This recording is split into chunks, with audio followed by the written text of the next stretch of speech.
আলহামদুলিল্লাহ, দীর্ঘ প্রায় একদিন পরিশ্রম করার পর সর্বপ্রথম এই ফার্স্ট টাইম হচ্ছে আমি নিজ হাতে একটা ঘর নির্মাণ করেছি মুরগির জন্য। বেসিক্যালি এটা হচ্ছে স্পেশালভাবে একটু তৈরি করেছি, একটু আলাদা করে, একদম লাইটেড ফিটিং করে, বিকজ এখানে আমি কিছু ভালো মানের এবং উন্নত জাতের ব্রাহ্মা মুরগির বাচ্চা রাখবো। হ্যাঁ, এখানে একটা ছোট্ট গেট আছে, আমি একটু ফ্ল্যাশ লাইট দিয়ে দিই। সম্পূর্ণ আমার নিজের চেষ্টায়, কারো সহযোগিতা ছাড়া আমি এই ঘরটা নির্মাণ করেছি।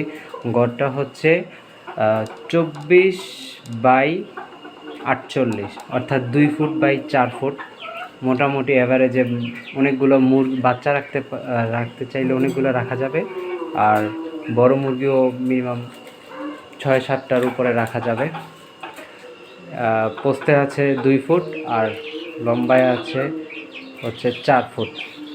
এখানে তালা সিস্টেম করা যাবে, ছোট একটা সিটকানি, ছোট্ট একটা তালা মেরে দেওয়া যাবে চাইলে।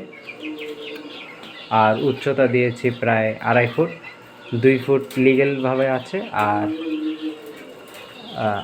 2.5 ইঞ্চি বা 1.5 ইঞ্চি যেটা আছে সেটা হচ্ছে নিচে 2টা ট্রে সিস্টেম আছে। আর নিচতলাতে আমার অন্য মুরগি।